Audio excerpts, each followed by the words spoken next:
Bapak Ibu dan saudara-saudara dikasih oleh Tuhan, pada hari ini saya mengajak kita untuk melihat gitu ya, ada beberapa tipe orang dalam meresponi kebangkitan Yesus gitu ya.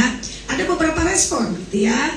Yang pertama adalah dia berkata, saya baru percaya Yesus atau saya baru percaya pada Kristus kalau saya sudah melihatnya gitu ya. Jadi kayak Thomas kali ya, mana dulu nih, lihat dulu nih, betul nggak ya, ini betul-betul Tuhan Yesus nggak ya? Maka saya percaya. Tapi kalau konteks sekarang kan nggak mungkin tuh kita langsung lihat gitu ya. Tapi di sini dikatakan minimal mujizatnya. Jadi bisa jadi nih, oh kalau saya sakit disembuhkan, baru saya bisa bilang, oh saya percaya kepada Kristus. Oh misalnya saya mencari kerja, tiba-tiba dapat pekerjaan, wah saya percaya Yesus gitu ya.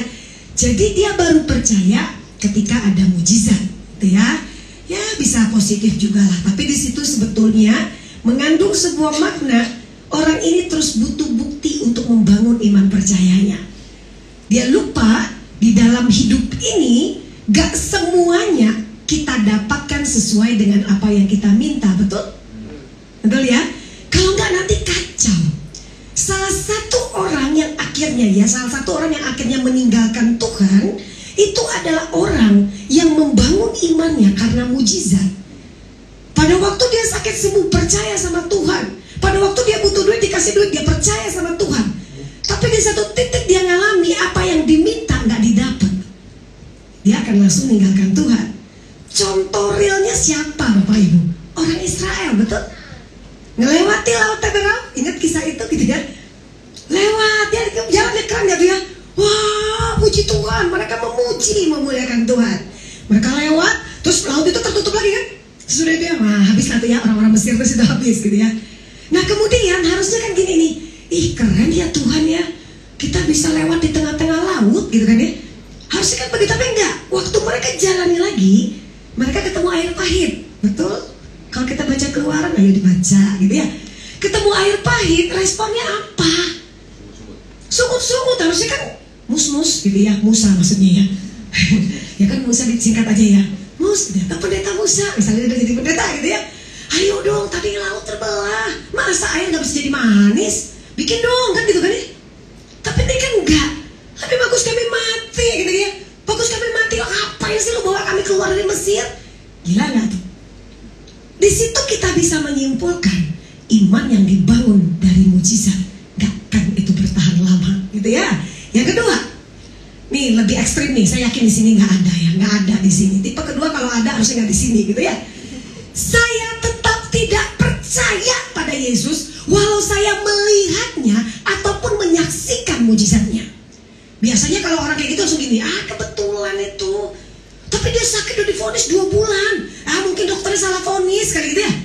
Akhirnya dia bilang apa? Enggak, itu mah bisa mungkin dijelaskan dengan logika gitu ya. Nah pada waktu ini karena banyak anak muda ya, ingat nggak kasus yang waktu Brazil? Yang ada kan acara yang mereka ada yang peristiwa Tuhan Yesus ya, kayak kesannya kita ngerasa aduh kok begitu gitu ya. Terus akan iblisnya menang kan gitu ya. Kalau di dalam ini nggak sih waktu di acara apa sih? Itu kan, nah karnaval itu. Nah tapi udah itu kan terjadi tuh ya. Bagaimana ini apa namanya mereka dihantam banjir. Nah itu waktu kami di kelas, kebetulan di kelas agama kami lagi membahas tentang pro dan kontra keberadaan Tuhan. Yang kontra keberadaan Tuhan menjelaskan dengan luar biasa kasus Brazil. Sebetulnya itu sudah ada tempat penampungan sampah katanya. Dan kebetulan di waktu terjadi setelah peristiwa itulah brodol itu gitu loh. Jadi bukan masalah ada unsur tangan Tuhan kan, kalau kita yang dari pihak ya orang-orang yang percaya Tuhan ya, lu macam-macam sama Tuhan nih, Tuhan marah nih kan gitu ya. Tetapi kalau orang yang ngerasa kayak enggak kok nggak mungkin lah, gara-gara itu tuh gara-gara apa ya, memang itu sampahnya sudah banyak sehingga satu titik bisa saja hari ini besok lusa bisa terjadi akhirnya banjir bandang itu hati kan. Apapun itu, jadi selalu ngelihat segala sesuatu dari kacamata sains, ilmu pengetahuan yang bisa dijelaskan. Jadi dia nggak mau tahu tuh, nggak ada Tuhan itu. Tuhan itu cuma mungkin hanya untuk memberi jawaban bagi kekaburan pikiran manusia. Karena nggak tahu gitu ya. Kita nggak bisa pungkiri bahwa namanya manusia itu kan paling, misalnya salah satu ya, saya selalu ngomong ke para mahasiswa, mengapa mata kuliah apa yang diajarkan apa perbedaan mata kuliah yang lain yang kalian pelajari? Manajemen lah, statistik lah gitu ya, atau apapun lah jurusannya, desain lah, dengan mata kuliah agama saya bilang. Dan saya mengatakan mata kuliah agama paling penting di antara semua mata kuliah kalian. Wow, ketawa-ketawa mereka ya. Mungkin mereka pikir, ya Bu Ida, malah mata kuliah agama gak penting gitu ya. Saya bilang, karena di dalam mata kuliah yang kalian ikuti, kamu cuma belajar mempersiapkan diri setelah lulus bagaimana menjalani kehidupan di dunia ini. Betul nggak Bapak Ibu? Kan kehidupan di dunia dong, bagaimana kelola duit kan gitu ya, bagaimana kita menciptakan kerja, bagaimana kita mencari kerja, bagaimana kita mencari peluang kan gitu kan ya. Hanya untuk hidup di dunia nggak? Oh kita duit nggak kita bawa mati kok, betul nggak? Tapi mata kuliah agama mengajak kalian berpikir kehidupan setelah kematian. Dijawab lagi nih salah satu orang lagi mahasiswa. Nah itu dia Bu, mengapa muncul konsep ketuhanan gitu dia. Makanya agama laku, karena manusia itu kabur, nanti habis mati mau kemana ya. Sehingga butuh figur tertentu untuk mengatasi kekaburan itu. Lihat ya, apapun itu gitu ya, dia akan selalu ngelihat enggak. Makanya saya katakan dia mau ngelihat apapun, mujizat kah, kisah apapun, tetap dia akan berkata, saya nggak percaya. Makanya saya selalu mengatakan bahwa yang membuat kita bisa percaya kepada Tuhan menurut saya adalah jika Tuhan menyatakan diri kepada kita. Sehebat apapun kita, sepintar apapun kita, sekaya apapun kita, apapun status kita, jabatan kita, nggak akan bisa melihat Allah kecuali Allah menyatakan dirinya. Ya, makanya kita bisa nih percaya sama Tuhan nih. Kita bersyukur. Yang kedua ya, saya berharap kita adalah tipe ketiga ya. 1, 2 tuh janganlah ya. Kita ketiga aja lah ya. Yang ketiga adalah saya tetap percaya kepada Yesus, tetap percaya walaupun mata jasmani saya tidak melihatnya. Kalau orang dengan gampang ya, orang ateis berkata kalau Tuhan ada mana, nggak bisa ditunjukin. Bu Ida ada nih, ada saya nih di sini kelihatan gitu ya. Tapi kalau dibilang Tuhan ada, nggak bisa terlihat. Makanya di sini katakan percaya Yesus, mata jasmani kita nggak lihat peristiwa kebangkitan, betul nggak sih? Ah, udah kejadiannya 2000 tahun lalu, mana kita ingat lah ya, gitu. Mana kita lihat maksud saya. Dan saya tetap percaya walaupun tidak ada mujizat. Dalam arti walaupun yang saya minta itu nggak terjadi sesuai dengan apa yang saya minta. Oh kita minta misalnya gitu ya, beberapa ya sharing orang-orang pada waktu pandemi, berdoa Tuhan sudah 2 usaha saya tutup, yang ini jangan tutup lagi, tutup. Kalau orang ini melihat Tuhan dari hal-hal yang barangkali harus dijawab apa yang diminta, mujizat-mujizat seperti itu, saya yakin sekali hari itu dia ninggalin Tuhan, bener ya? Ada seorang anak lagi, dia berdoa, dia datang kepada saya, Bu Ida, kenapa Tuhan ini kok sampai sebegitunya, kenapa nak? Bahwa diambil cuma 1 karena waktu pandemi papa mamanya meninggal. Kalau diambil 1 kenapa nggak disisain 1?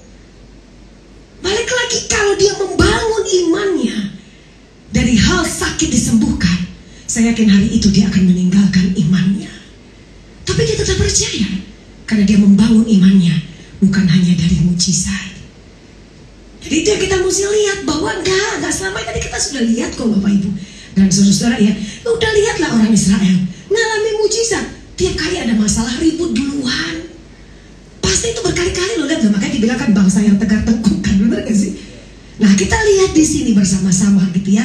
Makanya tadi saya bilang saya berharap kita adalah tipe yang ketiga, percaya gitu ya, rasa percaya yang dibangun berdasarkan apa yang dilihat saja tidak akan bertahan lama, gak akan bertahan lama. Itu yang saya tadi katakan, berarti ketika tidak melihat maka dia akan meninggalkan. Dia butuh terus dan terus. Makanya saya mengatakan begini, ada orang berpikir orang yang mengalami mujizat itu yang imannya besar. Bisa sih, bisa. Tapi menurut saya mungkin jauh lebih dibutuhkan mujizat itu oleh orang-orang yang ragu imannya. Karena kalau orang gak ragu, apapun yang terjadi dia gak akan pusing kok. Dia tetap percaya Tuhan itu baik. Kalau kita dapat duit, Tuhan baik, ya iyalah, masa enggak, benar gak sih? Tapi kalau kita baru kecopetan, bisa gak kita bilang Tuhan itu baik? Oh, God is good. Saya sudah berdoa, saya sudah punya uang, tinggal sisa-sisanya cuma segitu, tapi diambil juga. Mungkin yang ngambil lebih butuh dari saya, kan ini? Kan niatnya berbeda tuh kan ya? Karena dia percaya itu diambil, Tuhan mau ngembalikan gampang banget. Nah bener gak sih kalau Tuhan mau balikin gampang gak? Gampang kalau dia mau ngembalikan gitu ya. Nah karena itu kita lihat di sini, jangan bangun karena berdasarkan mujizat gitu ya. Percaya harus dibangun berdasarkan firman Tuhan, Alkitab. Makanya jangan pernah berpikir kita akan mengalami pertumbuhan kalau Alkitab gak pernah dibaca. Kami lagi sibuk ya berdiskusi ya, saya ada ngisi podcast di salah satu gereja, kita ngobrol. Gimana ya Bu Ida cara untuk bikin anak muda khususnya ya suka baca Alkitab? Saya bilang ya itu harus dari diri dia. Kalau dia anak Tuhan, dia tahu betapa pentingnya Alkitab, dia akan baca tanpa disuruh. Kalau masih kita pikirkan gimana nyuruh, itu urusan dia dan Tuhan kan gitu loh. Harusnya kan sudah iya aku harus baca nih. Karena kan kita baru bisa bertumbuh di dalam firman, biar pertumbuhan iman kita itu benar. Gitu loh. Bapak Ibu dan Saudara, kalau kita memperhatikan mujizat-mujizat yang dilakukan dalam perjanjian baru yang dilakukan oleh Tuhan ataupun para rasul, mujizat itu cuma sebagai alat Tuhan untuk menyatakan Yesus, benar gak? Sesudah itu dia harus menuntut dirinya untuk belajar dengan baik kebenaran firman Tuhan, supaya dia terus bertumbuh dalam pengenalannya akan Tuhan. Kalau kita bertumbuh di dalam firman, baru tuh kita bisa iman kita akan setia tuh sampai akhir, sampai kedatangan Kristus kembali.